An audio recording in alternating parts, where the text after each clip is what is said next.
మీరంటే నాకు చాలా గౌరవం తెలుసా? ఎందుకు గౌరవమో చెప్తా. మీరు సామాన్యులు కాదు, మీరు దేవుని కుమారులు కుమార్తెలు అని గ్రంథం చెప్పింది.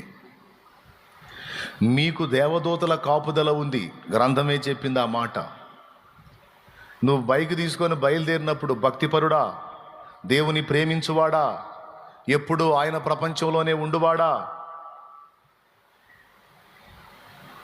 లోకం యొక్క ఆలోచన నీ ఆలోచన ఈక్వల్ కాదు. లోకంలో వ్యక్తులు ధనాన్ని, ధాన్యాన్ని, ఘనతని, గొప్పని, పదవిని, వాటన్నిటిని ఘనంగా చూస్తారు. కానీ నువ్వు ఎప్పుడైతే క్రీస్తు భక్తుడుగా, క్రీస్తు శిష్యుడిగా మారిపోయావో, లోకం యొక్క విషయంలో నీ దృక్పథం మారిపోయింది.